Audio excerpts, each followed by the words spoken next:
Welcome to the Miracle Hour podcast, where you can experience the life-changing message of healing, freedom, blessing, and salvation. As God's end-time prophet and apostle shares to you the heart of the Lord, here's our host, Apostle Renato D. Carillo. Ngayon po ay tatalakayin po natin ang isa pong napakagandang revelation na may pamagat na How to Strengthen Your Faith. Kailangan lagi pong matibay pong ating mga pananampalataya sapagkat ang sabi po ng Romans 1:17, the just shall live by faith. Ang sabi po ng 2 Corinthians 5:7, we walk by faith and not by sight. At ang sabi po ng 2 Corinthians 4:18, doon po tayo nakatingin sa mga bagay na hindi nakikita. At yun po kaganapan ng mga pangako ng Diyos sapagkat siya po ay eternal. Hindi doon sa mga bagay na nakikita sapagkat siya po ay temporal. At ang sabi po ng Hebrew 11:6, without faith, it is impossible to please God. Wala raw pong pananampalataya, hindi po tayo kakalugdan ng Diyos. Na dapat lahat daw po ng lalapit sa Kanya ay dapat pong sumasampalataya na ang Diyos po ay buhay. Nagmamahal sa atin, makapangyarihan sa lahat. At siya po ay nagpapala doon sa matyaga na naghahanap sa Kanya. He is a rewarder of those who diligently seek Him. At dahil wala pong imposible sa Diyos, ang sabi po ng Bible in Mark 9:23, sa atin pong pananampalataya, wala rin pong magiging imposible sa atin. Now, paano po tayo magkakaroon po ng matatag na pananampalataya? Number 1, have an everyday encounter with God. Karoon po tayo ng araw-araw pong encounter sa Diyos. Kung paano araw-araw tayo po'y kumakain, umiinom ng tubig, ay ganito po natin dapat maranasan ng Diyos sa bawat araw. Gawin po natin siyang pinakamahalagang bagay sa buhay natin, higit po sa pagkain, sa pera, kotse, pinag-aralan. Gawin natin siyang higit na pinakamahalaga ng higit sa sinumang pong tao. Nakilala natin, mahal nating kaibigan. Gawin po natin siyang pinakamalaki nating kayamanan habang panahon na hindi po nabubulok. Hindi nasisira. Yan po ang sabi ng 2 Corinthians 4:7. Siya po ang ating earthly treasure o siya po ang ating eternal treasure dito po sa katawang ito. Siya po ang ating walang hanggang kayamanan na nakatira sa ating mga puso. Kinakailangan siya po ay mithiin po natin araw-araw. Psalm 37:4, delight yourself in the Lord your God, and He will give you the desires of your heart. Marami po tayong mithiin sa puso. Ang Diyos lamang po ang may kakayang ito po ay tugunan. Siya lamang po ang may kapangyarang ito po ay papangyarihin. At ang sikreto po ay siya po ang mithiin natin at siya ang magbibigay ng mithiin ng ating mga puso. Ang sabi po ng Proverbs 22:30, horses are made ready in the day of the battle, but victory rests in God. Ito po ng mga karwahe ng mga hari, ang mga kabayo po ay nakahanda para sa digmaan. Pero ang tagumpay po ay galing sa Diyos. Wala sa lakas ng isang militar, wala sa lakas ng isang kaharian, wala sa dami ng kanyang sundalo at armas. Nasa Diyos. Zechariah 4:6, it is not by might nor by power, but by my spirit, says the Lord. Isaiah 10:27, it's the anointing, the manifest presence of God that breaks the yoke. It is the manifest presence of God that destroyed the works of the devil, that destroys COVID-19 once and for all, that destroys sicknesses and diseases, that destroys poverty, insanity, suppression, obsession, demonic possession. It is the manifest presence of God that destroys the works of every seducing demon. It is the manifest presence of God that destroys the spirit of the Antichrist. It is the manifest presence of God that binds the devil and demon in hell and eradicate their works. Kaya napakahalagang araw-araw tayo po ay puno ng Diyos according to Ephesians 5:18. Kung marami pong tao araw-araw po inainom ng alak at lasing sa alak, dapat tayo po puno ng Diyos. Lasing sa Diyos. At paano po tayo laging mapupuno ng Diyos? Na siya pong ugat at susi ng atin pong matatag at buong pananampalataya. Kagaya na nangyari kay Enoch, kay Noah, kay Abraham. Anong panahon po nila ay wala pong Biblia. Walang Bible study, walang worship services, walang church gathering. Wala pong fellowship, walang koinonia. But they are so strong in their faith because they have encountered God every day. They have an everyday encounter with God. At ito po ay atin pong mararanasan pag lagi po tayong nabubuhay sa pananalangin. Nananalangin tayo lagi mula sa pusong malinis. Alam niyo po, ang gustong-gusto pong tira ng Diyos ay mga taong malinis ang buhay. Mga taong malinis ang puso. Walang hinanakit, tampo, galit, puot, sama ng loob at habag sa sarili. Ang gusto-gusto niya pong tiran ay mga nananalangin. Yung mga nagmamahal sa Kanya. Yung lagi siyang sinasamba. Inaasam-asam. Minimiti. Kinakauhawan at kinagugutuman. Dapat lagi po tayong kagaya ng usa. Na pag ang usa po ay nauuhaw, lagi po siyang nandoon sa batis. Para uminom ng tubig. Doon siya kumukuha ng lakas sa tubig sa batis.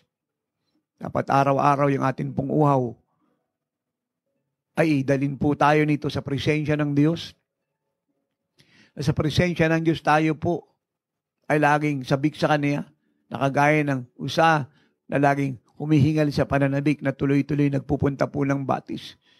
Sa pagising natin sa umaga, ito po ang gawin natin. Lagi po tayong nananabik na makaniig ang Diyos. At sa ating pagtulog sa gabi, ito rin po ang atin pong gawin. At ang atin pong faith ay solid, strong, intact, explosive, triumphant, victorious, mighty, unshakable, unbeatable. At mabubuhay po tayo bilang supernatural na mga anak ng Diyos sa bukas na langit na nabubuhay po sa himala. Kagaya ng mga apostol, kagaya ng Panginoong Jesucristo. Oh God, thank you sa biyaya na maranasan ka po namin. Kaya kailangan tayo po magbigay ng panahon at oras para sa Kanya. Huwag po tayo magmadali na parang siya po'y tao lang na kakausapin mo, maya iiwanan mo. Ngayon kausap mo, maya tatayuan mo. No. Bigay natin sa Kanya yung malaking galang, respeto, pagmamahal. Pumaya pa tayo sa Kanyang presensya. Magantay po tayo sa Kanyang pagdating. Ipakita natin yung atin pong seriousness. Yung atin pong hunger, yung ating tears. At wag tayong umalis sa presensya niya, malibang siya po'y dumating at tayo po'y dinalaw. Always remember, God responds according to our heart desire. Ulitin ko po, God respond according to our heart desire. Kaya kung ang desire po natin ay malaki, ganun po kalaki ang response ng Diyos.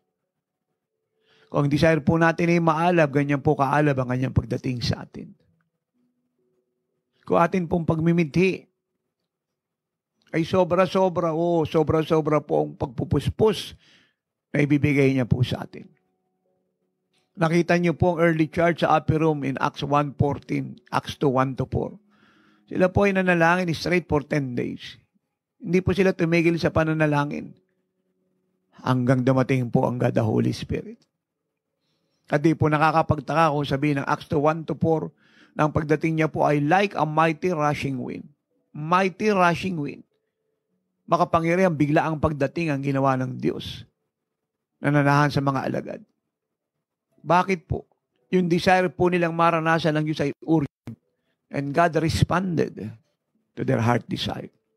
Alam po ninyo, pag tayo po'y puno ng Diyos, wala pong COVID-19 virus, bakterya, mikrobyo, ano pong ketong salot, at ano pong impeksyon ang tatalab po sa atin. I've proven that for the past 35 years, personally in my life. Kaya nga lagi kong sinasabi, lahat po ng may COVID-19, mild symptom o more than that, willing po ako ipag-pray ang lahat. Sa tahanan ninyo, sa ospital, saan man pong lugar. Dahil ang Diyos po luna sa inyong karamdaman. Hindi lang po yung COVID-19 na yan, pati po yung inyong cancer, goiter, cyst, leukemia, myoma, spinal cord problem, yung inyong pong pagka-paralyze, yung inyong diabetes, mataas na blood pressure, blood sugar, eye pressure, ear pressure. At tanggalin ang lahat po ng pressure of life na nagpaparalyze sa inyo. Willing po ako ipag-pray po kayo. Kaya pag tayo po puno ng Diyos, si Jesus po ang ating nagiging bulletproof. Siya pong naging shield natin. Kaya pag meron pong mga nagtatanong sa akin, dahil natatakot po yung iba, kahit Kristiyano na, at iba po yung pastor sa COVID-19, sabi ko, wala kayong dapat ikatakot at ipag-alala. Nasa Diyos kayo. In fact, ang totoo nga po yung COVID-19 ay nang takot sa inyo eh. Sinungaling lang po yan eh. Mandaraya lang yan, manluloko. Walang power yan. Napalaki lang po ng mga balita po yung bagay na yan. Kaya ang buong mundo po ay napuno ng takot. Pero kung pag-aaralan po natin, marami pa po mga karamdaman ng naging daan ng kamatayan ng marami. Hindi po by hundreds and thousands, millions. Yung sigarilyo nga lang po tagal na po itong report na ito. Araw-araw, 3 milyon na mamatay. Hindi pa po kasama yung alak, bawal na gamot. Namatay sa diabetes, sa high blood, atake sa puso, sa prostate cancer, sa AIDS, sa HIV. Milyon po yan. Nakakahawa rin po yan Pero hindi naman po nagpanik buong mundo. Ito pong nonsense COVID-19 na ito, na mula po sa laying ng diablo at mula sa impyerno, na tinapon sa Wuhan, China at gustong ikalat sa buong mundo. Kasama po ng pananakot nag-spread out rapidly. At napakalungkot na wala na pong usapan sa dyaryo, radyo, television with reply araw-araw, Monday to Sunday. Kundi ito pong defeated, already dead COVID-19 na ito. It paralyzes a nation. It destroys the world. Na kung pag-aaralan po natin, talaga namang nonsense po ito. Even though hindi ko sinasabing wala pong namatay, meron po. Hindi ko sinasabing hindi siya totoo po siya. Pero yung death rate po nito ay napakaliit kaysa sa mga bagay na binanggit ko. At ang totoo po, marami po nangamatay dahil sa takot. Kaya pag meron po konting sinat, konting ubo natataranta, takbo sa ospital, at marami po nagiging person under investigation, person under monitoring, marami po hindi nakakalabas, at dyan nga po nagsimula itong mga community lockdown at community quarantine. Na naunawaan po natin ng government at ito po ang pinaka-the best na dapat gawin and we support that. Pero sinasabi ko po kung tayo po nasa katotohanan, hindi po tayo matatakot. At ito pong virus na ito ay kusa pang mamamatay. Especially ang Diyos ay sumaiyo na siya mong proteksyon. Araw at gabi tulog ka o gising, binabantayan ka. Ano po sabi po ng awit 46, babasahin ko po sa Tagalog. Slowly and watch this. Verse 1 to 10. Ang Diyos ang ating lakas at kanlungan at handang saklolo kung may kaguluhan. Di dapat matakot. Mundo'y mayanigman, kahit na sa dagat, ang bundok matangay. Kahit na mangalit yaong karagatan at ang mga burol, mayanig magimbal. May ilog ng galak sa bayan ng Diyos. Sa banal na templo'y ligaya ang dulot. Ang tahanang lungsod ay di masisira. Itong tahanan ng Diyos na dakila. Mula sa umaga ay kanyang alaga. Nangingilabot din bansa't kaharian. Sa tinig ng Diyos, lupa'y napaparam. Nasa atin ang Diyos na makapangyarihan, ang Diyos ni Jacob na ating kanlungan. Ano man ang kanyang ginawa sa lupa, sapat ng pagmasdan at ito'y ikahanga. Maging pagbabaka ay napapatigil, sibat at palasoy madaling sirain, baluting sanggalang ay kayang tupukin. Sinasabi niya, and that is Psalm 46 verse 1 and I quote verse 10, sinasabi niya, ihinto ang labanan. Ako ang Diyos. Dapat niyong malaman, kataas-taasan sa lahat ng bansa, sa buong sanlibutan ay pinakadakila. Isipin niyo po yung pangako na yan. Describe ng Diyos kung sino siya. Kung gano'n siya kakapangyarihan. Siya raw po'y kasama natin umaga tanghali habang gabi tumutulong sa atin. Hindi po tayo iniiwan o pinapabayaan. He is an ever-present help in times of trouble. An ever-present help. Kahit daw po yung bundok po umuga at mayanig at magkaroon ng lindol at ito po'y tangayin patungo po ng dagat hindi tayo dapat matakot. Kasi kasama natin ang Diyos. Kaya niya pong pigilin yan.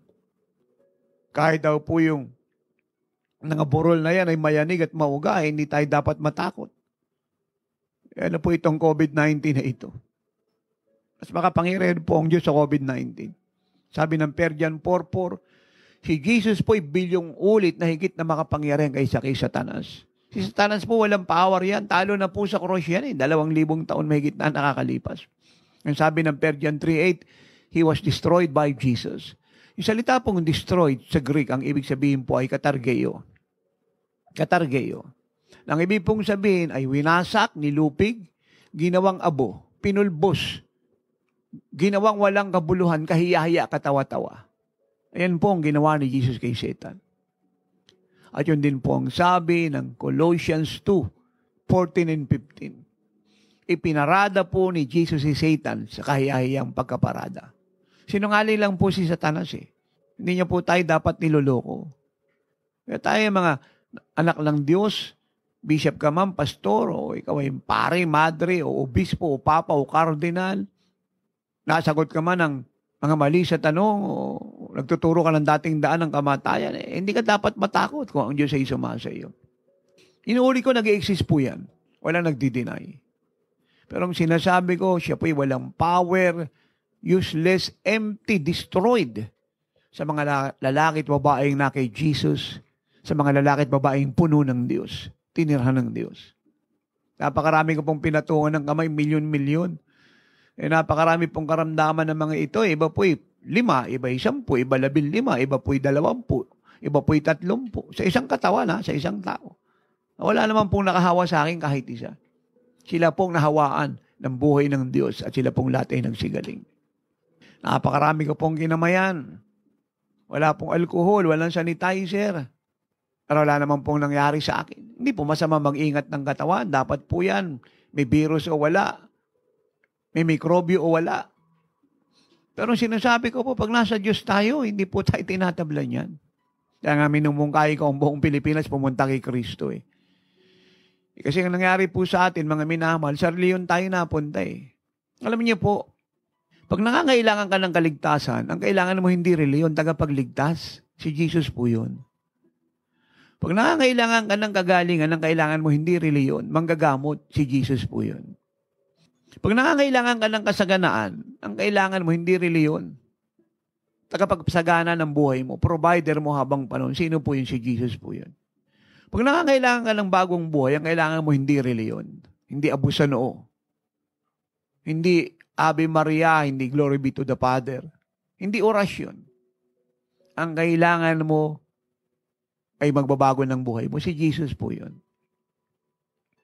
Napakarami na pong buhay na binago sa buong mundo, bilyon-bilyon. Sa buhay ko lang po sa na-encounter ko po mula Pilipinas hanggang buong mundo, milyon-milyon na po nakita kong buhay na nabago. Sa ministeryo ng apostol, ng oras ng himala, ng Jesus is actually worldwide ministries. 35 taon na po akong mahigit na nagbibiyay sa buong Pilipinas at buong mundo. Totoo po ang sinasabi ko. Kalagay ko may binabasa sa inyo mga testimony. Totoo po yun. Kaya pag kailangan po natin ng kapayapaan, ang kailangan mo hindi reliyon. Yung pinanggagalingan ng kapayapaan, sino po yun? Si Jesus. Pagkakailangan po natin mga minamahal ng kaligayahan, ang kailangan mo hindi reliyon. Yung source ng joy, si Jesus po yun. Pagkakailangan po natin ng success sa negosyo, sa pag-aaral, sa trabaho, sa pamilya, ang kailangan natin hindi reliyon. Ang Diyos. Si Jesus po yun. Philippians 4:19, and He will supply all your needs according to His riches in glory in Christ Jesus. Sino po ang supplier? Ang Diyos, ang Panginoong Jesucristo. Pag kailangan natin ng talino, ang kailangan mo hindi reliyon. Ang source ng wisdom, sino po yun? Si Jesus. 1 Corinthians 1:30, He is our wisdom. Pag kailangan mo ng isang banal at malinis na buhay, ang kailangan mo hindi reliyon. Hindi rebulto. Ang kailangan mo ay yung source po ng kabanalan, kalinisan at matuwid na pamumuhay. Sino po yun? Si Jesus. 1 Corinthians 1:30, 2 Corinthians 5:21.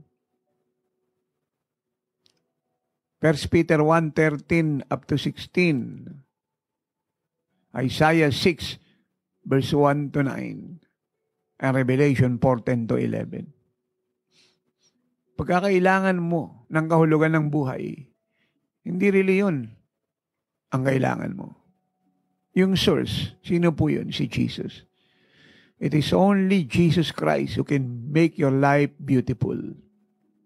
He alone can turn your misery into your miracles, your tears into triumph, your ashes into beauty, your defeat into victory, your failure into success, your diseases into health, your poverty into prosperity, your shame into glory, your agony into thanksgiving, your death into life. It's only Jesus who can make your life so beautiful. Ang pag-usapan po natin ay ang Diyos. Yun po ang good news. Ang pagwasak niya sa COVID-19. Again, hindi lang po COVID-19 ang winasak niya, lahat ng gawa ng Diablo. Alam mo pong infection yan, mikrobyo, bakterya, germs, kasalanan, sakit, karamdaman, lungkot, sama ng loob, tampo, hinanakit, kahirapan, immorality, spirito na adultery, fornication, seducing demon, mga extra-biblical revelation na mga so-called deliverance minister na yung kanila pong theology at teaching po ay puro mali, labag sa Word of God, at hindi po talaga totoong nagdadala ng kalayaan sa mga tao, kundi marami pang bondage o pagkakabilanggo. Ito po dapat ang pinupush natin, pinag-uusapan sa bahay. Bayaan na po natin po yung mga media people, yung mga TV network, yung po kasi trabaho nila eh. News is their business. Ang tayo naman po, our business is the good news of God. Let them do their work, let us do our work. And let us see who will prevail. Let us see who will win. If God is for us, who can be against us? If God is for us, who can defeat us? Romans 8:31 and 32. No one can separate us from the love of God. Romans 8:35. And we are more than conquerors. Romans 8:37. Every good and perfect gift comes from God, our Heavenly Father. In Him there is no shadow of turning. James 1:17. God has blessed us with all spiritual blessings from above in Christ Jesus. Ephesians 1:3. We have it all.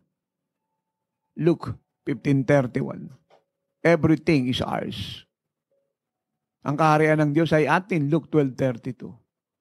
So why worry about food and drink and clothing? What you will wear, what you will eat, what you will clothe. Ang gumagawa po ng mga pag-aalala at pag-uuna dito ay mga pagan. Pero kung ikaw ay mananampalataya, you seek first the kingdom of God and His righteousness, and all these things shall be added unto you. Matthew 6:33. Jesus said 5 times in Matthew 6:25 hanggang 34, 5 times, do not worry. Do not worry, do not worry, do not worry, do not worry. Do not fear. Why? It shortens your life. Pinapaiksi nito buhay mo. Hindi madadagdagan yung buhok mo nito kahit isang piraso sa iyong pagkatakot at pag-aalala. Hindi pa nga dumadating ang kinabukasan, inaalala mo na at pinoproblema mo na. Hindi po matalinong kaisipan niyan. Wala pa nga na may problema ka na sa pangkasalukuyan. At ito po nagkikita ko bakit marami pa may sakit, masakit ang ulo, nalabo mata, nahilo, dinudugo. Pag puno po tayo ng takot, pag-aalala, samahan pa yan ng tampuhin na nakit, samahan ng loob, ay naku, grabe po yung mga karamdaman natin. Alam ko po, sinasabi ko, I've been in this calling, in this divine calling, in this divine profession from God for the past 35 years. I have encountered millions upon millions of people around the world. I prayed to millions upon millions of people worldwide. And I know the Bible. I read it, I memorize it. So I preach it because I believe it. I do what God tells me to do. I say what God tells me to say. I go whenever God sends me. Because I believe Him. His words are all true.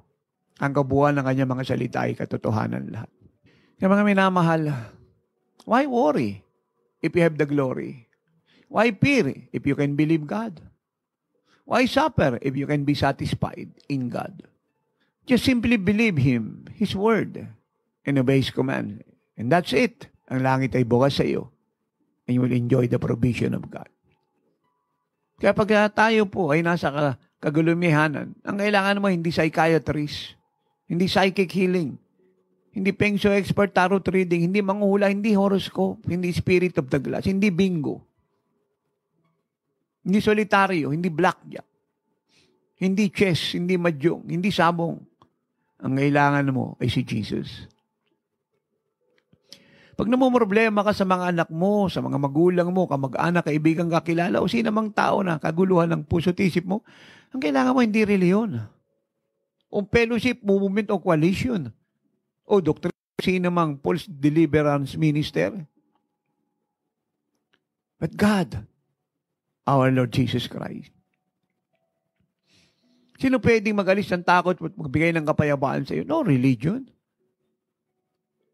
can do that to you. It's God, our Lord Jesus Christ. Again, I've seen that in my life. Million upon millions of people worldwide experience what I'm talking about. Dito lang po sa bansa natin, hindi ko po mabilang na milyong kababayan natin na nakaranas po niyan. Kaya sa totoo lang po, hindi po biro po yung mangaral ka, magwayuno ka at manalangin ka, bumiyahe ka. Nakakatama po tayo ng pagod, lagi tayong kulang sa tulog, puyat. Pero hindi po ako tumitigil. Idagdag pang wala akong sweldo rito. Kaya po yung magtatanong bakit? Kasi totoo po ang Word of God. Napatunayan ko pong siya po yung totoo. Naprove ko po siya ng napakahabang panahon. At mahal ko po ang lahat, lalo na ang buong Pilipinas. Gusto ko pong maranasan natin ang kabutihan ng Diyos. Na siya pong nangyari sa akin sa nakalipas na 35 taon. Alam niyo, isa rin po ako reliyosong tao. Tapos pasok ako ng simbahan. Ako po yung nag-communion, nagbabasa po ako sa pasyon, nagpo-prosesyon. Deboto po ako. Ang mag-anak namin, pare. Nang bulat ako ng matay, yan po yung aking kinaugalian. Lagi po ako nagsisimba, linggo-linggo. Pero ugali ko pangit. Mumura po ako. Naninigarilyo ako, nainom akong alak. Negosyante naman po ako. Maraming kaibigan, mabuting tao, pero ang dami ko pong kasalanan. Walang kapayapaan. At na-discover ko po ang katotohanan kung bakit po ako ganun at ang milyong-milyong may reliyon sa buong mundo. Na iba-ibang reliyon. Kahit pala napakayaman mo, ang puso mo ay empty pa rin. Si Jesus pala ang tanging magbibigay ng kasiyahan sa puso mo. Na kahit marami kang pera, hindi ka pala pwedeng mabago. At lahat na reliyon ay paso, alam mo, hindi ka rin mababago. Panay po New Year's resolution ko, taon-taon po yan. Pero good for 1 week lang ako. Pagkatapos po ng isang linggo, balik na naman sa kasalanan. Ay, hindi po yung nararamdaman ng mga deboto sa Nazareno. Taon-taon po yan. Kaya nakaka-relay ako sa kanila Naawa ako. Kasi naranasan ko po yun. Gustong magbago, sawa na sa kasalanan, pagod na sa paggawa ng masama. Kaya nga tinawag na deboto Pero walang nangyayari. Kaya pagkatapos po nila maging deboto, sinasabi ko po ito, hindi para manlait, kundi puno po ng awa para lamang po magpaabot ng katotohanan. Pagkatapos po ng pagiging deboto, ano pong susunod? Kasi pagod po, uhaw. Ito na silang debote, inuman. Ulit ko, hindi ko po sinasabi ito para sugatan ang mga deboto. Isa rin po ako na naging deboto sa mahabang panahon. At sabi ko po ito para tayo po'y dalhin sa kalayaan. Kung ang pinapangaral ko po sa inyo, bagong reliyon, at sinasabi ko, umalim kayo sa fellowship na ito, sa sektang ito, sa coalition at movement na ito, wag po kayong makinig sa akin. Sayang po oras nyo. Pero ang pinangangaral ko po sa inyo ay Diyos. Ang tanging solusyon sa problema ng mundo. Sa problema niyong lahat. Sa problema ng Pilipinas. At sa katotohanan po, sa karanasan ko, napakarami kong nakitang taong namatay. Hindi po dahil sa sakit. Dahil sa takot.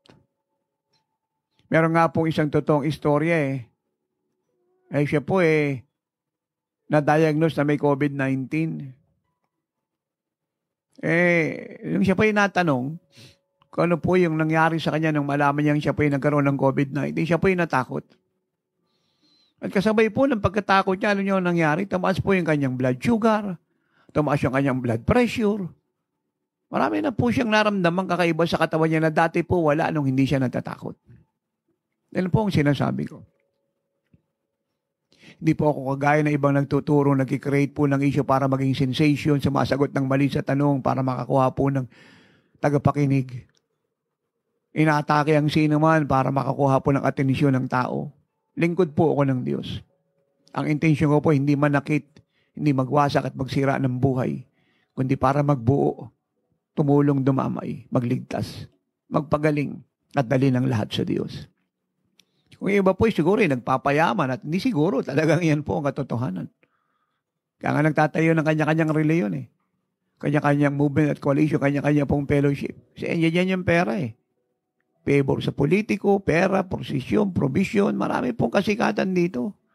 Kaya kahit marami po ipangit buhay, nanikarilyo, nagmumura, nainom, iba pa nga po ay dalawa ang kasarian, hindi alam yung kanyang original identity, nagtuturo pa ito. Nangangaral, mataas pa posisyon. Ay iba po nangangalun niya. Iba po mga nakademanda, may mga kasong rape, ang iba po may kasong mga scam. Kaya ako hindi po ako ganon. Malaki po takot ko sa Diyos. Matino po akong tao. Kung sila po nagpayaman, ako gusto ko po maging napakayaman sa awa ng Diyos, sa kalinisan ng buhay. At makita po ang buong Pilipinas na napakayaman sa kasaganaan ng Diyos. At ang buong mundo ay nakaalis sa kaguluhan. Nangaligtas, nakapasok sa langit. Ikaw man po siguro ipapayamanin ng Diyos. O na nating sabing siguro at siguradong papayamanin ng Diyos. Siya pong may gawa. Hindi ako nanloko, hindi ako nandaya. Hindi ako nanghingi ng pera para ibulsa kagaya ng ginagawa ng marami. Nagninegosyo. Napakarami po ngayon nagtuturo sa radio, television at may column sa dyaryo. May mga negosyo. Napakarami pong nagtuturo sa pulpito, mga namumuno ito.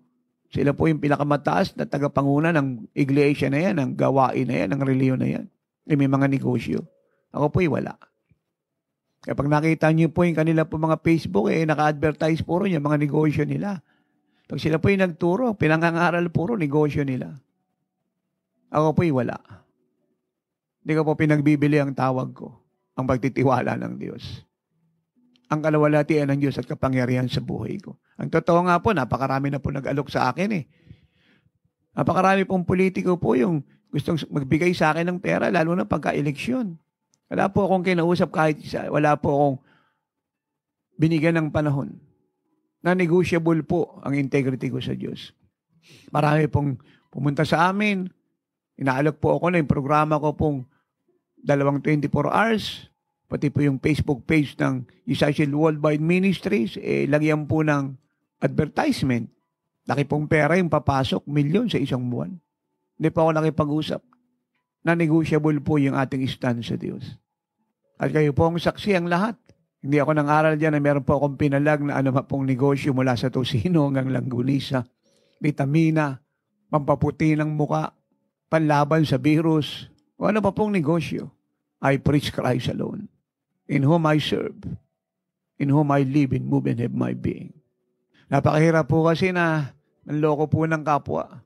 Iba po kasi, walang takot mapunta ng impyerno Pero ang lungkot po nito, pag sila ay nasa impyerno na, habang panahon po silang susunugin doon. At marami po sa kanila, buhay pa ngayon, hinahatulan na ng Diyos. Alam niyo po, mahirap pong kalakalin ng pangalan ng Diyos sa salitang reliyon, so-called pagmamalasakit, so-called paglilingkod sa Diyos at saka sa bayan. Pero sinasamahan po natin ng katiwalian, katampalasanan, pagsisinungaling at pandaraya, at pagmanipulate ng pera ng mga tao sa pangalan ng Diyos. Mahirap pong sikmurain yan. Pero marami po sinisikmura. Alam niyo, bata pa po kami, may kaya na po mga magulang. Kumimilyo na po kami noong 1950s. Naranasan ko po yung masayang buhay, maluhong buhay. May reliyon, may girlfriend, may mga kaibigan, may connection. Pero yung puso empty. Kaya alam ko po yung salitang pera at kayamanan. Pero hindi po ako after dyan kasi dumaan na ako dyan At kahit hindi po ako dumaan dyan, hindi pa rin ako after. After po ako, ang Diyos po ay maparangalan sa buhay ko. At ang buong Pilipinas ay madala ko sa langit. Yan po ang desire ko. Kaya sinasabi ko sa lahat, hahanap ka lang naman ng speaker. Hahanap ka lang naman ng uupuan, papakinggan. Ba't magbabaka sakali ka pa sa Amerikano, sa Singaporean, sa European, kung sino-sinong saan lang nanggaling sa tabi-tabi. At tumawak lang ng Bible at nagsalita ng konti, kumanta ng konti sa Diyos, yun ay tatangkilikin natin. It's wrong. It's a mistake. Jesus said in Matthew 7:14-15, "You shall know them by their fruit." Ang tingnan po natin, hindi po yung galing ng salita, galing ng English, taas ng pinag-aralan sa theology at Bible school, no? Yung posisyon at pwesto, yung impluensya. Tingnan po natin yung bunga ng buhay niya. Yung pagiging totoo ng buhay niya. Yung pagiging transparent niya. Yung pagiging makadiyos niya. Tingnan po natin yung Diyos na sumasa kanya kung sumasa kanya nga. Yung makita natin yung kalinisan ng Diyos sa kanya, yung kaluwalhatian, yung kabanalan. Damahin natin yung puso ng lahat. Ito po ba yung malambot, basag? Ito po ba yung nananalangin? Ito po ba nakababad sa presensya ng Diyos araw at gabi? Araw? Ito po, tingnan natin. Huwag po ito mga panlabas na bagay. Kahit nga hindi lang po nirarya, pwede po mag-aayos ng maganda, pwede magbarong, may attache case. Pero hindi lang po nirarya yan. Po mga drug lord, pag nagsuot po yan, mamahalin pa ka, pero masamang tao yan. Yung mga drug pusher, may mga sasakyan pa yan, pag manamit, kita nyo, iba po dyan, English speaking, pero drug pusher yan. Hindi naman po lahat. May mga ilang police po yan, pero iba po dyan, goons. Iba po sangkot po sa drug smuggling, sa drug pushing, sa extortion, sa robbery, sa hold-up. Hindi po lahat, may mga ilan. Alam naman po ng buong Pilipinas yan. Kaya nga yung mga naging PNP chief, talagang nililinis po yung rank ng PNP. Alam ko po yan kasi sa loob ng 3 taon ako po naging spiritual director ng Moral Spiritual Transformation ng Philippine National Police. Alam ko po yun. Kaya nang tayo po ay nasa ganyang kalagayan, dinala po natin sa mga kapulisan ng pagkatakot sa Diyos. Yung 3 taon pong yan, marami pong nagbago sa mga pulis. At tayo na po sa pumalit sa ating kung sino man po yun, yung tungkulin. And believing and expecting na nahigitan niya po yung ating pong track record. Kaya wala po yan dyan sa anyo. Hindi naman po lahat. Meron po mga abogado po dyan, piskal, hukom. Nagagaling mag-English. Laging naka-Amerikana po yan. Nakabarong. Pero marami po riyan corrupt. Hindi ko po sinasabing lahat. Ang sabi ko marami. Alam naman po ng lahat yan. Lalo na po yung mga panalo sa kaso biglang natalo. Yung talagang guilty biglang na-acquit. Sabi nga po na mga offended party, hindi lang nabayaran, malaki raw na ibayad. Hindi ko po sinasabing lahat. Marami pong matinong piskal, abogado, prosecutor, huwes, justices. Pero alam din naman po ng lahat na meron din po mga likot corrupt. Hindi naman po lahat. Ganyan din naman sa immigration. Magagaling po mag-English, magagaling manamit. Pero marami po riyan mahilig sa lagay. Meron po ako ilang nakausap. Sabi ko, hindi ba kayo natatakot sa Diyos? Gusto nyo laging lagay. Mag-aayos lang po ng citizenship po yung iba. Kukuha lang po ng residence visa. Sinisingil po ng napakamahal. Ayaw ng Pangulo ng red tape, mga bribery na yan. Unang-una sa administrasyon niya po, ilinisin po yung mga iskalawag na yan. Hindi ko po sinasabi po yung lahat. No? Alam naman po ng lahat na hindi lang naman po sa immigration, sa custom, talamak po yan. Ngayon po sa ibang ahensya ng gobyerno, meron pong iilan. Kaya nga ang ating Pangulo ay full support natin. Kasi talagang ayaw niya po ng corruption. Siya po yung Pangulo na talagang nais po matuwid na paglilingkod. Siya ang una pong may ayaw niyan ang Diyos, galit po ang Diyos. Panluloko ng kapwa yan Marami po kagaya ni Sakeo, pag nagpautang po, grabe maningil, grabe po yung magpatong ng tubo, sobra. Inuulit ko po, I can give you 1,000 truthful illustration to prove to you. Ang tingnan po natin, hindi po yan yung bunga ng buhay nila. Anong klaseng tao ka ba? Hindi yung Mary Leon ka. Hindi, ang Diyos ba'y nakikita sa iyo? Ikaw ba'y godly? God-fearing? O godless? And no fear to God at all. Kaya ako po, nananalangin ako na lahat po na nagtuturo sa TV at radio at nasa pulpito, ano man po reliyon, lahat po dapat totoong buhay sa Diyos. Hindi naman po lahat, pero marami po rin nagtuturo sa pulpito, pero bakla pala, nang-rape ng lalaki. Yung iba naman po nang-rape ng babae. Dami na pong nakulong sa Amerika Nahatulan sa Australia, sa Europe. Ay hindi ito po sa bansa natin. Yung iba po involved po roon sa sa sedition against the government. Ginagamit po yung reliyon para sa sedition. Kaya nakakalungkot. Alam niyo, ang pinakamaganda pong gawin, i-pattern po natin ang buhay natin sa salita ng Diyos dito, sa utos ni Jesus. Ito po yung gawin po nating basihan para hindi po tayo maligaw at madaya. Kaya, kung tayo po yung naghahanap po ng totoong aral at turo, totoong katotohanan, liwanag, at daan papasok sa langit, ang kailangan mo hindi reliyon. Ang kailangan mo ay si Jesus. Kung tayo po yung naghahanap po ng satisfaction at contentment, ang kailangan mo hindi reliyon si Jesus. Yun pong sabi ng John 6:35. Kung kailangan mo ay assurance na mabubuhay ka habang panahon, ang kailangan mo ay hindi reliyon si Jesus. Yun ang sabi niya in John 11:25 and 26 and 1 John 5:11, 12, 13, John 1:4. Kung kailangan mo ng ilaw at hindi ka na maliligaw ng landas, hindi ka magagapos ng dilim, ang kailangan mo hindi reliyon, si Jesus. Yun ang sabi niya sa John 8:12, ako ang ilaw ng sanlibutan. Ang sinamang sumusunod sa akin ay hindi nababalik sa kadiliman, kundi makakaroon ng ilaw ng buhay. Kung ibig mo ng buhay, kahulugan ng buhay, at meron kang dapat na ikabuhay, ang kailangan mo hindi reliyon. Hindi movement, hindi coalition, but Jesus. Yan ang sabi ng Acts 17:28. Kung kailangan mo ng katotohanan, ang kailangan mo ay hindi dogma, hindi katisismo, sakramento ng tao, turo ng ministro ng tao, sagot ng maraming sumasagot ng mali sa iyong mga tanong. Ang kailangan mo ay Biblia, ang salita ng Diyos. Ikaw mismo magbasa. Huwag mo ipagkatiwala sa kanila yan. Na kahit sila po'y sumasagot mula sa Biblia, ay hindi naman yun ang talagang kahulugan noon. Twisted po yun. Ikaw ang magbasa. Huwag mo ipagkatiwala yung kaluluwa mo sa tao. Ipagkatiwala mo yung kaluluwa mo sa Diyos. Huwag mo ipagkatiwala yung kaluluwa ng buong pamilya mo sa tao. Ipagkatiwala mo siya sa Diyos. Kaya napakarami ko pa pong gustong sabihin. But let me say this in addition. Kung gusto mo ng totoong kasaganaan, kaligtasan, Pilipinas at bawat bansa sa buong mundo, kailangan mo hindi China, hindi Russia, hindi America, hindi European Union, but God. Psalm 33 verse 12, Blessed is the nation whose God is the Lord. Ang Pilipinas po ay mabibless lamang ng husto mula sa kaligtasan, kapayapaan, kasaganaan at hindi na siya mangungutang, siya ang magpapautang. Pag ang Panginoong Isus ang ginawa niyang Diyos. Blessed is the nation whose God is the Lord. Dapat si Kristo po ang maging Panginoong Diyos ng Pilipinas. Si Maria po mabuting babae. Pero hindi naman siya Diyos Hindi siya dapat sambahin. Hindi siya dapat panalanginan. Idagdag pang siya po'y patay na. Hindi siya omnipotent. Hindi po siya infallible. Hindi siya omniscient. At hindi siya omnipresent. Ang Diyos lang, si Jesus lang. Hindi si Maria ang daan patungo sa Ama, but Jesus, John 14:6. Kaya kung babasahin niyo po ang Bible, wala pong nanalangin lumuhod tumawag kay Maria kahit isa.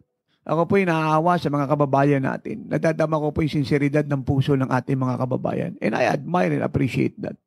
Kaya lang po ang kalungkutan ko kay Maria po sila nananalangin At ito rin po gusto nilang ituro sa mga kababayan natin. Wala pong sagot yun. Why?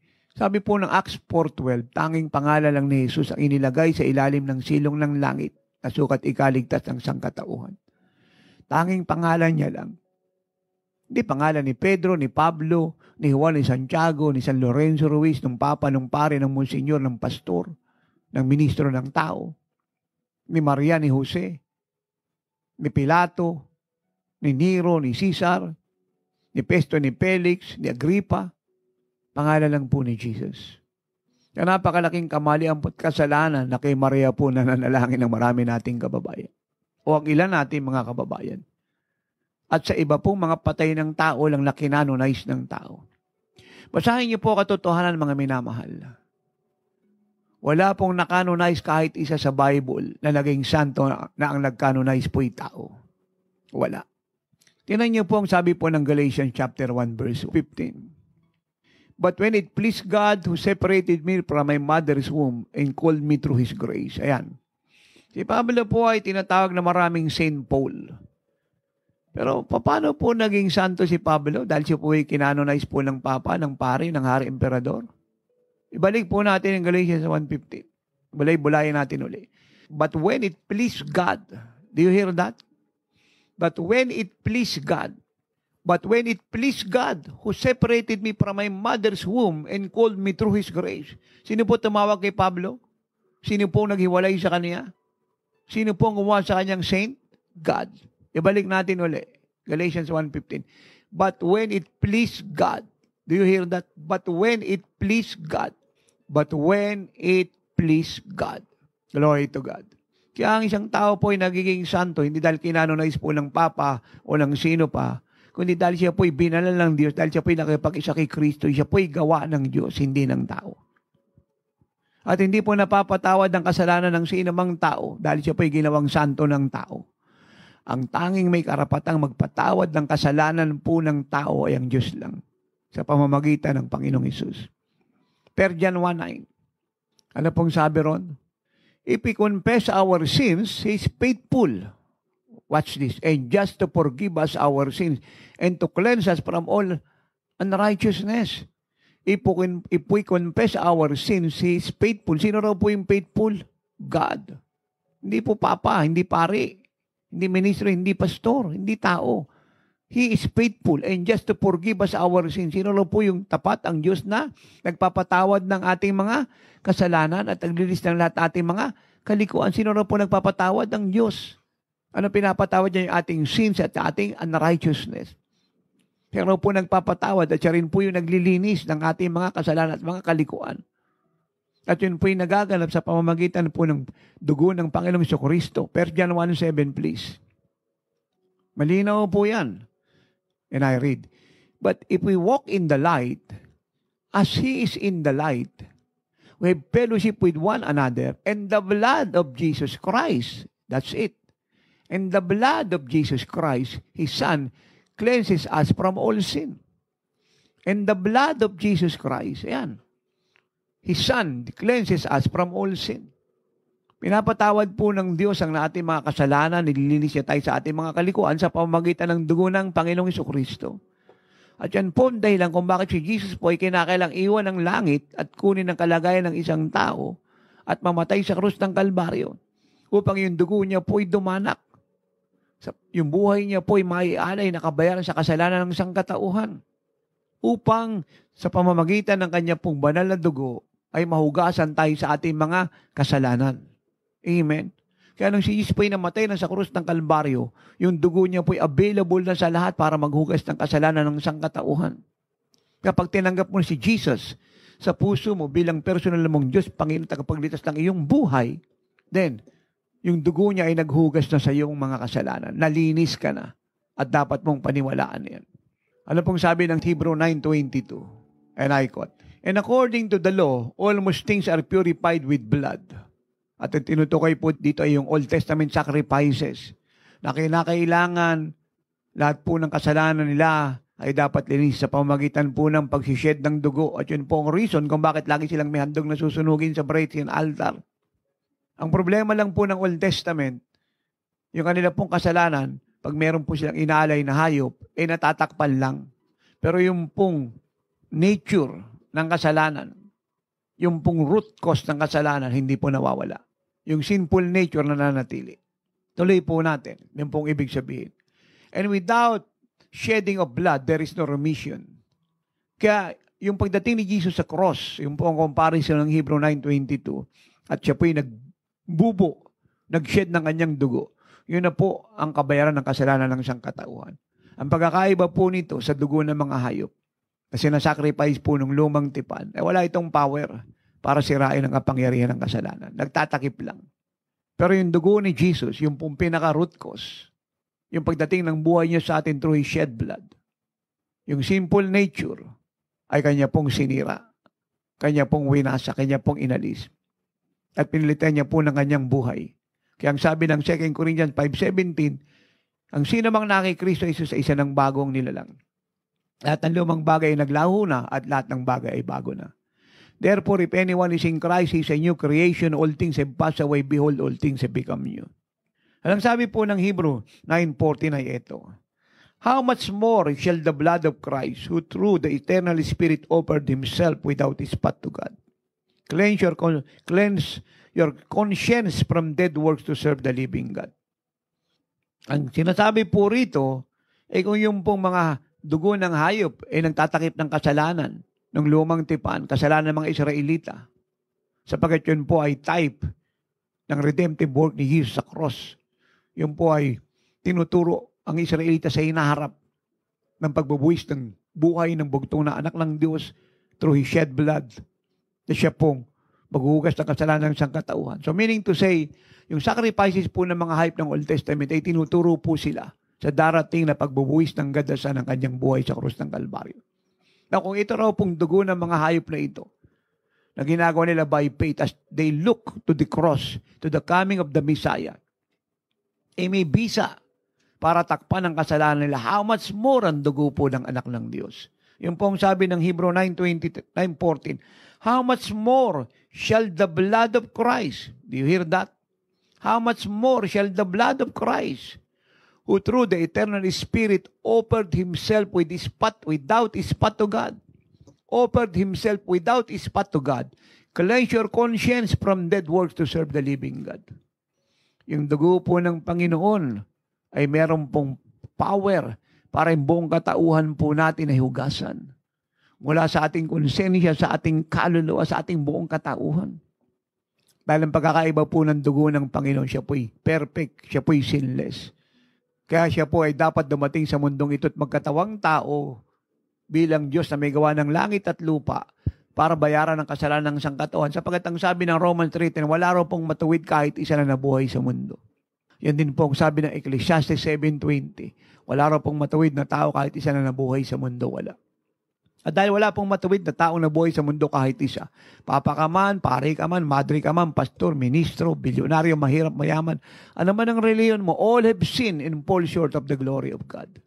No one is righteous, no one. Amen. Kaya dahil wala pong righteous kahit isa, walang redeemer. At dahil walang redeemer, walang redemption. Then, God decided to send His only begotten Son, our Lord Jesus Christ, to die on the cross. Sinless, perfect, isinilang po ng isang birhen. Conceived by the Holy Spirit sa sinapupunan ng isang birhen. Hindi po siya dumaan ng process ng pagsasama ng isang mag-asawa para kunin ang kanila pong bloodline, ang kanilang DNA. Ang Diyos po ang nag-birth sa kanya sa sinapupunan ng isang birhen. Kaya nga po imposible ang mga anak ang isang birhen, pero siya po yung nanganak. Yan po yung gawa ng Diyos. At ang virgin birth ay nag-a-attest, nagko-confirm na si Jesus po yung Diyos na nagkatawang tao. Siya po yung sinless, perfect. At ang goal ng kanyang pagdating sa mundo ay iligtas ang sangkatauhan. At yun po ang sabi ng Romans 5:8 and 9, John 3:16 and 17, 2 Corinthians 5:7, 1 John 5:4 and 5, John 1:12. Gagawin po tayong mga anak ng Diyos. Yun po ang purpose niya. 1 John 3:8, to destroy the works of the devil. Sirain po yung sinful nature na yan. Ibig sabihin kasi ng sin, Satan's implanted nature. Yun pong ibig sabihin ng sin. Satan's implanted nature. Kaya yung sinful nature sa buhay ng tao nung dumating si Kristo sa lahat ay winasak niya. At ang tawag po doon ay bagong kapanganakan. Yun po ang sinasabi ng Bible na born again experience. Ayaw po ng marami noon. Akala niya yung born again ay bagong reliyon, bagong sekta, bagong denomination. No. Ito po ay bagong kapanganakan sa Espiritu. Bagong buhay, pagkakaroon ng bagong puso, pagkakaroon ng bagong kalikasan. Tingnan niyo po ito. Malinaw po ito. John chapter 3 verse 1 hanggang 7. Tingnan po natin ito. Babasahin ko po ng dahan-dahan at ito po ipapaliwanan ko ng dahan-dahan isa-isa. And I quote verse 1. There was a man of the Pharisees named Nicodemus, a ruler of the Jews. Now, tigil po muna tayo bago tayo pumuntang verse 2. Si Nicodemo po sa panahon natin ngayon ay almost cardinal ang rank. Almost papa. Siya po yung leader. Verse 2. Ruler. This man came to Jesus by night and said to him, Rabbi, we know that you are a teacher come from God, for no one can do the signs that you do unless God is with him. So siya po yung nagpunta kay Jesus nung gabi at siya po yung nagsabi na si Jesus daw po ay isang teacher, isang rabbi, isang guro. Sapagkat yung mga himalang ginawa niya, hindi niya pwedeng gawing maliban ng Diyos ay sumasa kanya. Pero tingnan niyo po ang sagot ni Jesus, so amazing. And I will explain this further. At makinig po tayong lahat, mga estudyante ng Bible, tayong mga nagtuturo, nasa fivefold, listen carefully and hear the revelation. Ito po yung sagot ni Jesus na parang malayo sa tanong ni Nicodemo. Jesus answered and said to him, and that is Nicodemo, most assuredly I say to you, unless one is born again, he cannot see the kingdom of God. Kita niyo po ang sagot ni Jesus, you must be born again. Mukhang napakalayo sa tanong po ni Nicodemo. Pero hindi po siya malayo. Ito po kasi ang truth. Again, tayo pong Bible student, tayo pong mga nagtuturo ng Biblia, learn from this revelation mula sa lingkod ng Diyos. Kung bakit po kasi nagpunta si Nicodemo kay Jesus? Now watch me, listen. Sapagat isa po siya sa nakakita po ng himalang ginawa ni Jesus sa Cana in John 2:1-11. Isa po siya. Ano po yung himalang nakita niya? Yung tubig ay naging purong-purong katas ng ubas at tinatawag na alak pero non-toxicated na alcoholic, hindi nakakalasing. Nakita niya po yun. Nalasahan niya. Kaya sinabi niya, Jesus, ikaw ay galing sa Diyos. Ang Diyos ay sumasa iyo. Kasi nagawa mo himalang ito eh. Kasi kung wala ang Diyos sa kanya, hindi niya ito magagawa. At ang sagot ng Lord ay ito, you must be born again. Ang sinasabi po ni Jesus ay ito, nakita mo yung himalang ginawa ko sa Cana. Yung tubig ay naging alak. Pero meron pang mas malaking himala na dapat mong maranasan. Na dapat makita sa iyo. Dapat mangyari sa iyo. Ano yun? Yung bagong kapanganakan sa Espiritu. Sinasabi ni Jesus, nakita mo yung miracle that water was turned into wine. Pero may greatest pang miracle eh. At yun ang gawa ko ng Diyos. You must be born again. Kaya pag ako'y dumating sa puso ng sinuman, Jesus said, na naan sa kanya, yung kanyang espiritong patay ay bubuhayin ko. Yung kalikasan ni Satan sumasa kanya ay papatayin ko, wawasakin ko, aalisin ko. At yung buhay ko ang mananahan sa kanya. Yun ang born again experience. At yung banal kong dugo ang maghuhugas ng lahat ng kasalanan niya. They work together. Amen. Si Nicodemo po walang naintindihan. Alam niyo po, napakarami nagtuturo po, hindi spiritual, carnal. Amen. Walang naintindihan. Ito po ang kanya pong tanong, verse 4. Nicodemus said to him, and that is our Lord Jesus Christ, how can a man be born when he is old? Can he enter a second time into his mother's womb and be born? Ito naman po ang sagot ni Jesus, verse 5.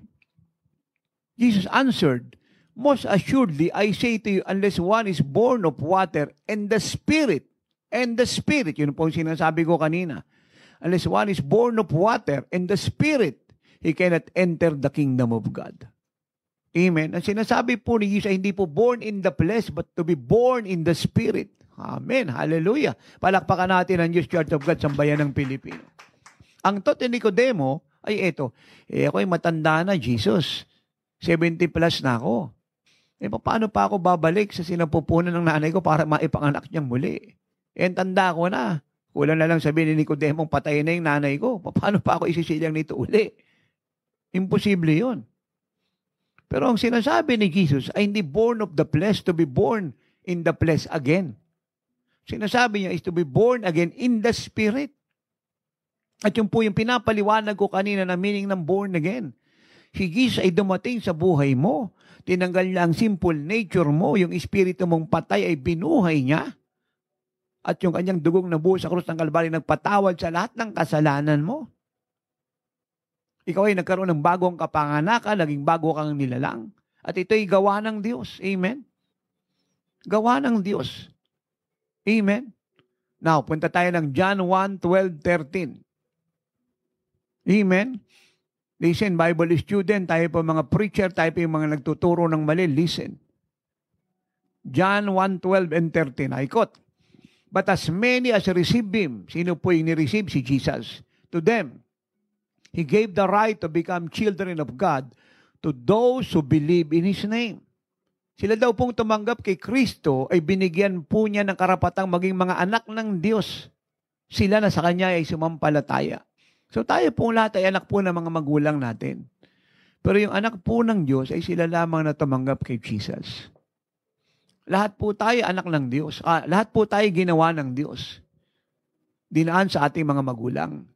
Pero nung tayo po'y nagkasala, nahiwalay tayo sa Kanya. At tayo po'y nakabalik lang sa Kanya at naging mga anak ng Diyos nung si Kristo po ay tinanggap natin. Yun pong sabi ng John 1:12. Dahil kay Kristo, nagkaroon tayo ng karapatang maging mga anak ng Diyos. Yung pagdating sa atin ng kaisa-isang anak ng Diyos ang naging daan upang tayo po'y maging mga anak ng Diyos. Mula sa pagiging anak ng ating mga magulang na nabuhay sa kasalanan, mula sa kasalanang minana kay Eva at kay Adan, na pumasok sa mundong ito, yun ang sabi ng Romans 5:12-19. Sa kasalanan ng isang tao, ay pumasok siya sa sanlibutan at lahat nga ay nabuhay na sa kasalanan. Wala po sa kalagayang ito, yung pagdating ni Kristo sa atin, ay nag-alis sa atin sa kalagayan ng pagiging makasalanan at ginawa tayo nitong mga banal, ginawa tayong mga anak ng Diyos. Dahil kay Kristo na anak ng Diyos, nananahan sa atin at tinanggap natin. Amen. Yun po ang born again experience. Alam niyo, pinervert lang po yan ng diablo at marami po nagtuturo ng mali kasi ayaw po nilang maligtas yung tinuturuan nila at ayaw po nilang mawalan sila ng pera, posisyon, pwesto, at kasikatan ng katanyagan kasi masarap po talagang mamuno eh. Kahit pangit ugali mo, nagmumura ka, bakla ka, purihin ng Panginoon, rapist ka, sinungaling ka, uminom ka ng alak. Marami pong sumusunod sa iyo at marami pang naniniwala. Sila po yung mga bulag na tagasunod at ito namang mga nagtuturo, ito po yung mga bulag na taga-akay. Na pare-parehas po silang nahulog sa hukay. Pero kawawa po yung mga tao, yung mga kongregasyon. Pinaliwanag po ng mali yung born again, pinervert, tinwist. Ayaw nilang papasukin sa langit ang kanila po mga tinuturuan. Ako po'y pinaliliwanag ko lang po sa inyong kasulatan. Kung ano po nakasulat, yun po pinapaliwanag ko. Yan po ang sagot sa mga tanong ninyo na matagal nang nasa puso't isip niyo. Yan na po ang kalayaan at kaligtasan ninyo. Ang born again po'y gawa ng Diyos. Hindi siya bagong reliyon. Hindi siya pag-alib sa isang sekta, samahan, movement, coalition. Siya po ay pakikipag-isa kay Kristo, pagkakaroon ng bagong kapanganakan sa Espiritu Santo, pagkakaroon ng kalikasan ni Kristo. Siya po ay pagiging anak ng Diyos. Siya po ay pagtira ng Diyos sa atin. 1 Corinthians 6:17, 1 Corinthians 3:16, 1 Corinthians 6:19 and 20, Colossians 3:1-3, Colossians 1:27, 1 John 4:4, 1 John 5:4 and 5. Siya po ay pagtira ng Diyos sa atin. Ito po yung biyaya ng Diyos. Hindi natin ito pinagpagurang. Grasya niya po ito, habag at awa. Hallelujah. Glory to God. Amen. Na dahil po sa bagong kapanganakang ito, yung lahat po ng kasalanan natin, past, present, and future, ay nawala na, nasira na, natanggal na, naalis na. At tayo po yung naging bagong nilalang, naging mga anak ng Diyos. Dati nakatira sa ating kasalanan. Ngayon, ang nakatira sa atin ay ang Diyos, ang Panginoong Jesucristo. Kaya tayo po'y naging mga anak ng Diyos. Palakpakan po natin ang Diyos. Amen. Napakasimple pong paliwanag nito.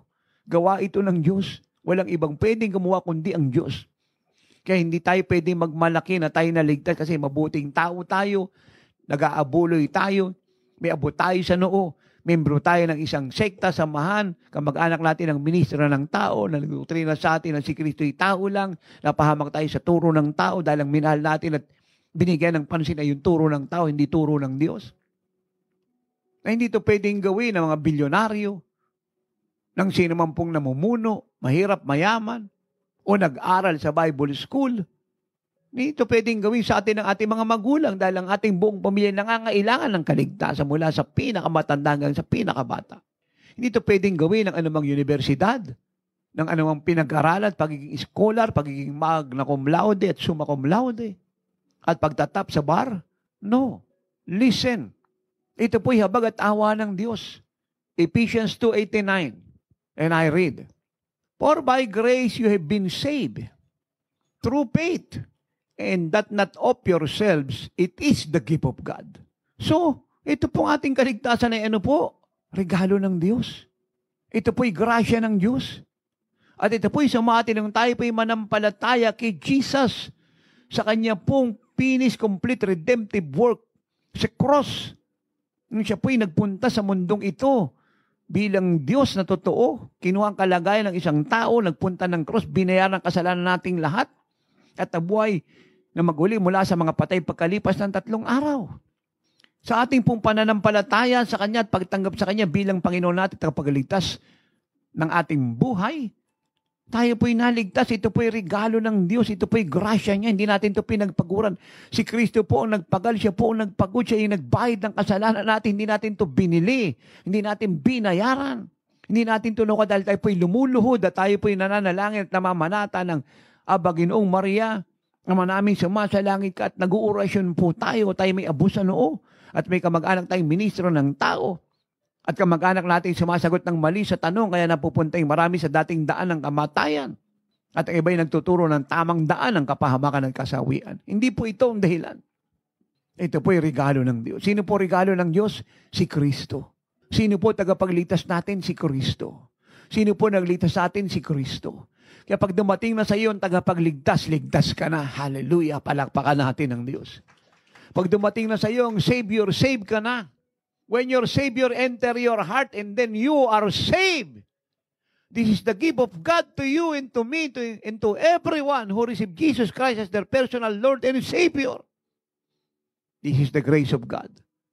Every gift is the grace of God. Amen. Tapos isa pa pong confirmation. John 1:13. John 1:13. Oh, Jesus, thank you. Ano pong sabi ng John 1:12?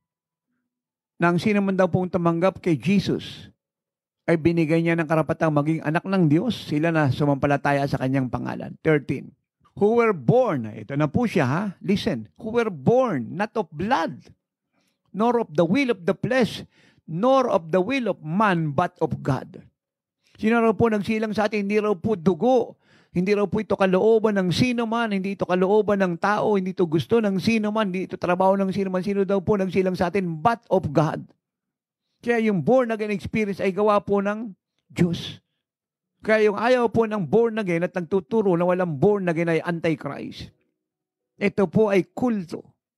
Ito po yung nagpapahamak ng kaluluwa ng sambayan ng Pilipino at buong mundo. Ayaw nilang maligtas ang pamilya nila at kapwa nila tao at tinuturuan nila. Gusto nilang isama sa kapahamakan kanila pong pupuntahan. Nalinaw po ang kasulatan.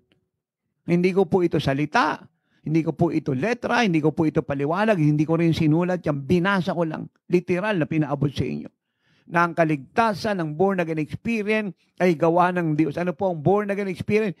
Bagong kapanganakan sa Espiritu, pagtira sa atin ng Panginoong Jesucristo, pagiging anak ng Diyos, pagkabuhay ng ating Espiritu, pananahan sa atin ng Diyos, na yung atin pong katawan ay bahay na ng Diyos. Binigay ko na sa inyo mga verses at chapters kanina. Ito po'y gawa ng Diyos at ito'y ngayon na. Palakpakan natin ng Diyos. Kaya tayo pong lahat na hindi pa po nakakakilala sa Panginoon. Hindi pa po tayo naboborn again ng totoo. So, ang ibig ko pong sabihin, hindi pa kayo naliligtas ng tamang kaligtasan. Maaaring kayo po'y may reliyon lang. Umaatin po ng gawain ng isang pastor, ng isang bishop, o ng isang guro, ebanghilista, o isang cell leader, o isang elder. Pero hindi pa kayo naboborn again. Maaaring kayo po'y umating kasi meron lang kayong gustong ligawan. Natutuwa lang po kayo yung church pong inaatin na ninyo ay malamig, malambot ang kutsyon, masarap matulog. O maaaring kayo po'y umaatin doon kasi kayo po'y negosyante at marami purong mga prospective client na nakaredy na iyong calling card at sila rin ay nagre-ready ng calling card para pagkatapos ng service na hindi nila pinakinggan ng gusto na tinuro ng pastor tuloy-tuloy na po sa coffee shop at restaurant at mag-uusap na patungkol sa kanila pong transaksyon about businesses at pagkita ng pera. O kayo po'y dumalo dahil masaya po yung awitan at natutuwa kayo, nakakaalis po ng pagod, nakapag-alis ng lungkot. O kayo po'y dumalo kasi naaya lang po kayo. O kayo po'y dumalo kasi malapit lang po ito sa bahay ninyo. Hindi nyo na kailangan gumasta pa ng pera at gasolina, walking distance lang. At kayo po'y dumalo kasi naimbita lang kayo ng kumare ninyo, ng inyong boss, nahiya kayong tumanggi. Baka magalit ang mga boss nyo, tanggalin kayo sa trabaho. Hindi kayo bigyan ng increase. At kayo po'y dumalo kasi nakita po ninyo na marami pong dumadalo at para sa inyo mukhang tama ito kasi maraming dumadalo. Na ang ginawa niyong basihan ay yung dami ng dumadalo. O kayo po'y dumalo kasi nakita niyo pong maaring magandang lalaki nagtuturo, magaling mag-English, maganda po magdamit at presentable na parang artista. Nainganyo po kayo. Pero ang katotohanan po, ano pa po ang inyong dahilan na hindi pa kayo naboborn again? Hindi kayo papasok sa langit. Kaya kung yan po ang inyong kalagayan, sumabay po kayo sa panalangin ito. Sabihin niyo po ito ng buong puso, yumuko po kayo pumikit. Ang pinangaral ko po sa inyo, hindi reliyon. Hindi bagong sekta movement coalition. Hindi ko rin sinabing umanib po kayo sa Jesus Our Shield. Walang kaligtasan sa pag-anib sa Jesus Our Shield. Sapagat ang nagliligtas po, hindi po yung fellowship, kundi si Kristo na pinangangaral ko. Na sumasa Jesus is Our Shield Worldwide Ministries, sumasa lingkod ng Diyos, Apostol Renato Di Carillo. Ang pinangaral ko po sa hindi bagong doktrina, hindi canonization ng isang tao. Pinangaral ko po sa iyo, hindi po patungkol kay Maria, kay Jose, o yung kanila pong mga anak na lalaki at babae. Kasi alam niyo po si Maria at si Jose, may mga anak po yan. Yan po ang sabi ng Mark, chapter 6, verse 6. Basahin niyo po yan, makikita niyo yung pangalan ng mga anak nilang babae at mga anak nilang mga lalaki. Marami pong anak si Joseph at saka si Mary.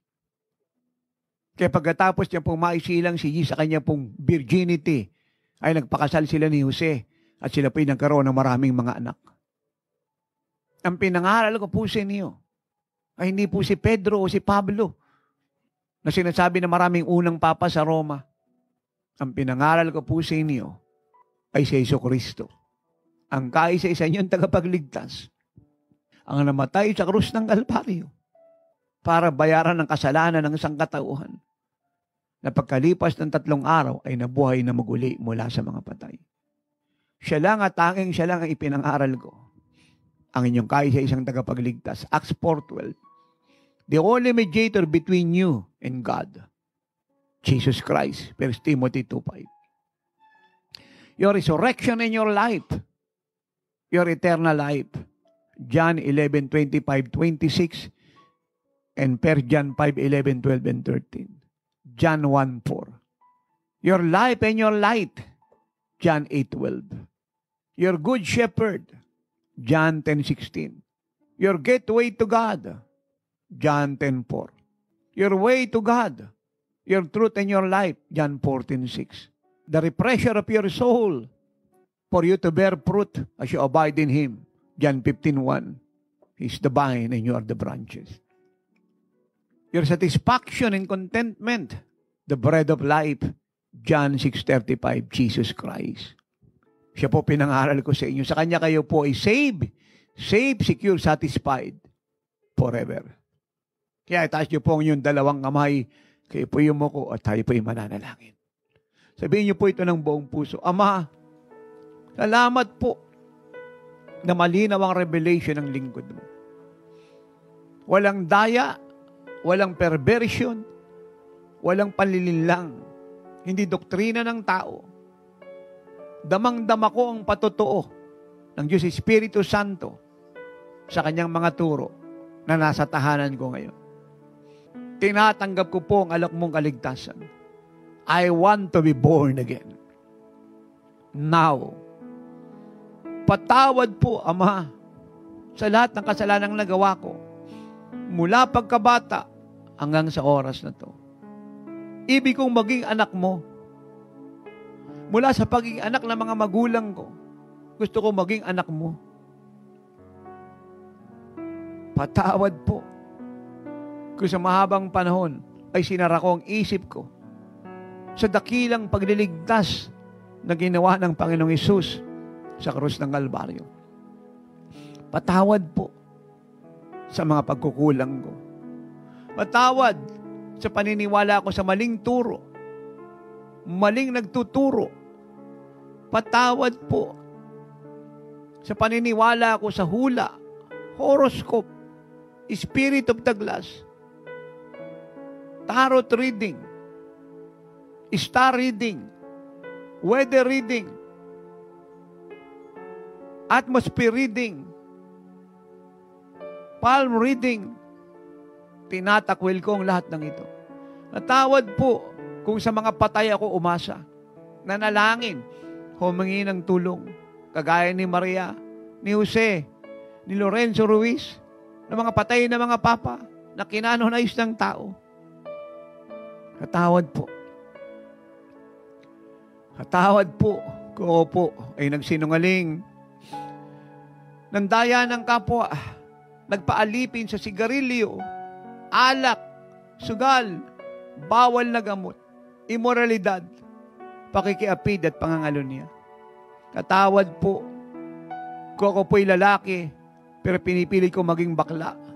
Kung ako po'y babae, pinipili ko maging tomboy at nagbabalak na magpalit ng kasarian. Hindi ko pala kailangan magpalit ng kasarian.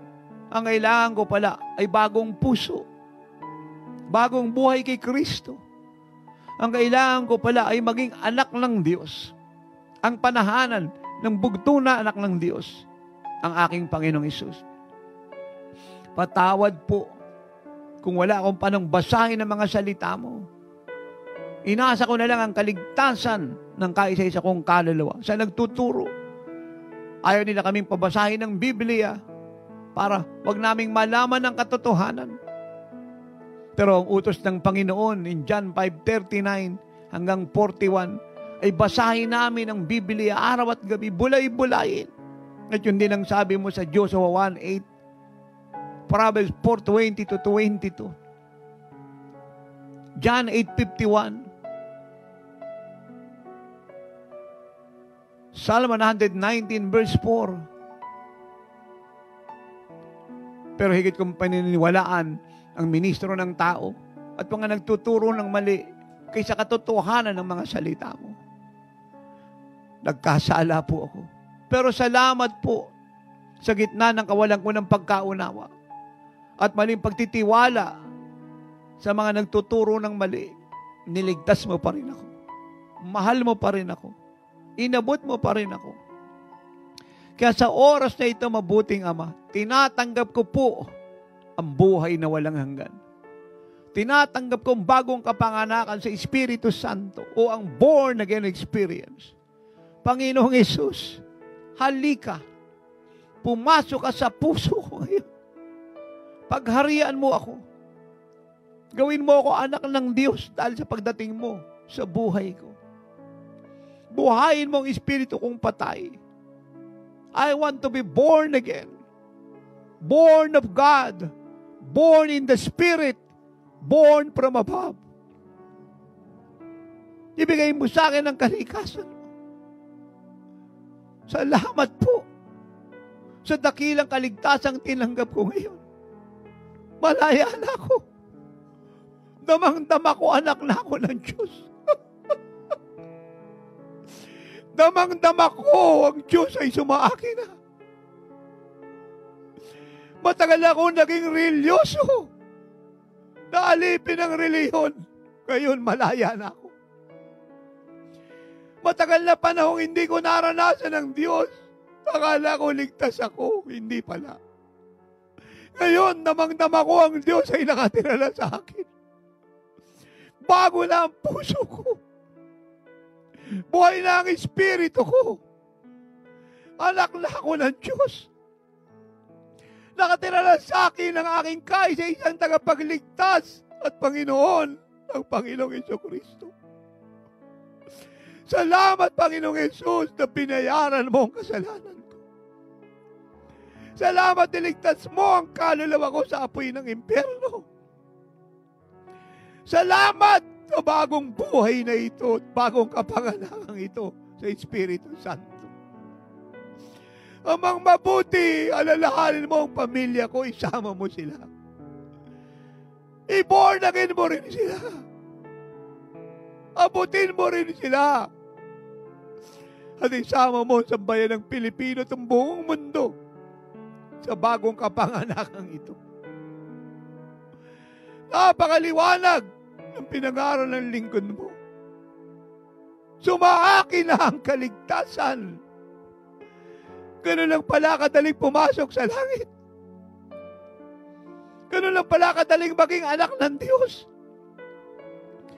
Ganun lang pala kadaling maalis ang kalikasan ng isang makasalanan kagaya ko, na ngayon ay banal na dahil sa dugo ng Panginoon na naghugas ng lahat ng mga kasalanan ko. Ganun ang pala kadali na mawala ng sinful nature at magkaroon ng divine nature ang pinakabuhay mo, Panginoong Hesus.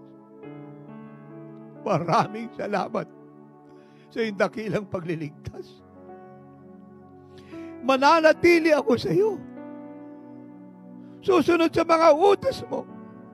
At laging mag-tune in sa aral at turo ng lingkod mo si Apostol Renato Di Carillo.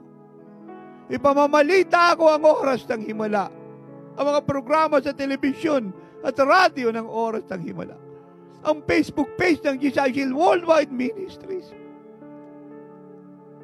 At magpapakatapat ako sa aking pag-iikapo at pagkakaloob. Maraming salamat sa bagong buhay na ito, na siya ang buhay na walang hanggan, nagawa mo na akin na habang panahon. Oh, hallelujah! Alam po niyo, mga minamahal na kasulat na po ang pangalan sa aklat ng buhay sa langit. Yung po ang sabi ng aklat ng Revelation, chapter 3 and chapter 22. Anong sabi po ng Bible?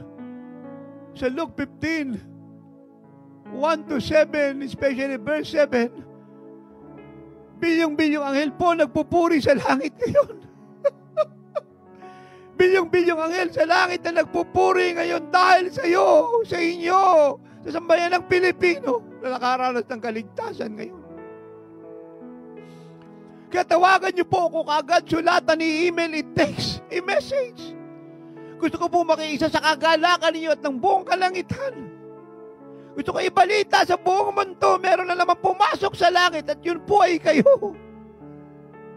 At ang kaligtasang tinanggap nyo ay libre, wala kayong binayad. Hindi na po kayo nagpagal at nagpagod dahil si Kristo po nagsakripisyo para sa inyong kaligtasan. Ibabalita ko sa lahat na napabilang na po kayo sa pamilya ng mga anak ng Diyos. Sa pamilya ng Diyos. At kayo po'y mamamayanan ng kalangitan ni Philippians 3:20. Hallelujah. Tawagan niyo po ako kaagad. Balitaan niyo ako kaagad. At kayo po'y pagpapalain ko po kayo, taas yung dalawang kamay.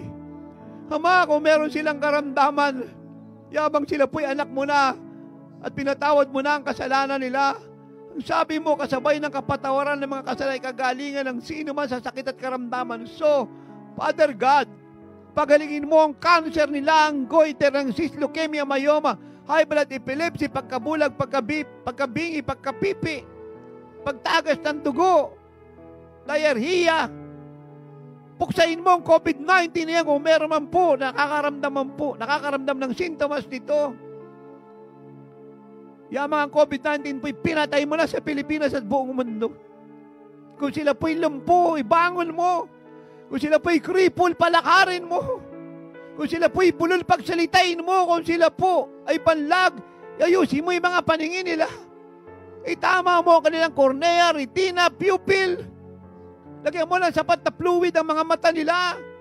Ang upper lower eyelid nila ay linisin mo. Naman po ang salot sa katawan nila ay tanggalin mo lahat. Ang pneumonia na yan at TB ay pagalingin mo. Ang mataas na kolesterol na yan ay alisin mo. Ang fatty liver na yan ay gawin mo perfect liver, healthy liver. In Jesus' name. Yung mga bukol sa dibdib nila ay tunawin mo ngayon din. Mamatay kayo mga bukol na yan. Breast cancer. Brain cancer. Yung mga goiter na yan, mga bukol na yan, malusaw ka, mamatay ka in Jesus' name. I command you, die. Yung mga bato sa bato, die, be dissolved. Bato sa abdo, bato sa labay, bato sa atay, die in Jesus' name. Espiritu ka ng kapaklaan, I cast you out. Leave him, he is a man. Espiritu ka ng katombayan, leave him, he is a woman. A woman of God, a man of God, and never to return. You sexual, demonic, perverse spirit, back to the pit of hell. I rebuke you in Jesus' name. And I ask, Lord, make them whole today, now, in Jesus' name. Gumalaw na po kayo, huminga na po kayo. Pinagaling na po kayo ng Panginoong Hesus.